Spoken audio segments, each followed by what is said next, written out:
Restrictions on rational expressions. As you know, rational expressions are ratios of polynomials and the denominator cannot be 0.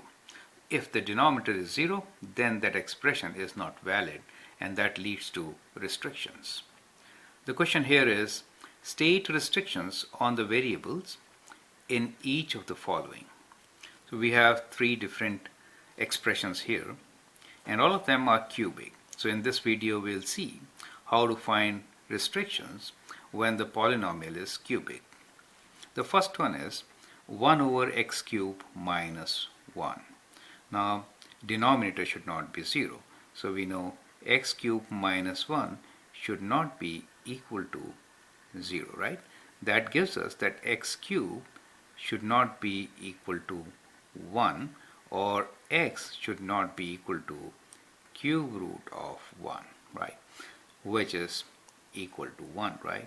So we got our restriction here that x is not equal to 1. So that is a restriction for the first one, that is x is not equal to plus 1. So this is a process we can follow and answer the other two, right?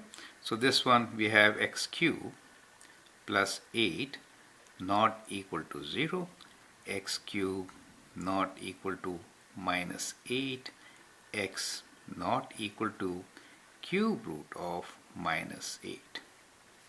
Now cube root of minus 8 is minus 2. That means x is not equal to minus 2. So the restriction is that x is not equal to minus 2. In the last expression, in the denominator we have 2x squared. So 2x squared should not be equal to 0. That gives us that x is not equal to 0. And then we have x cubed plus 1. X cubed plus 1 should not be equal to 0.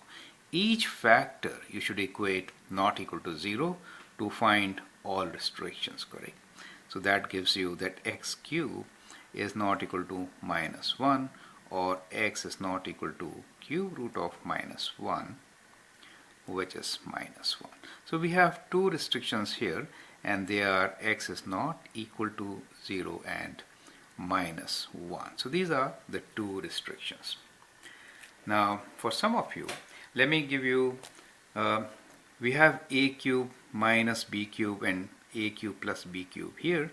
Sometimes you can factor the denominator and straight away get your restrictions. So I'll give you the formula, right? You can apply this formula also. If it is a cube minus b cube, you can factor this as a minus b times a square plus ab plus b square.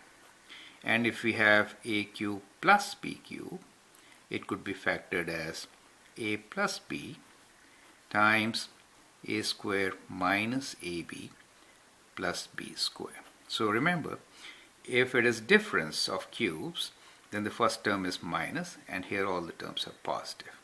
If it is sum of cubes, it can be factored with a plus b with a square minus ab, so minus comes here. So this kind of is important change to be noticed.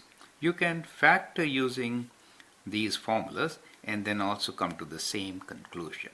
So either way you can do and get the answer, right? I hope that makes things absolutely clear.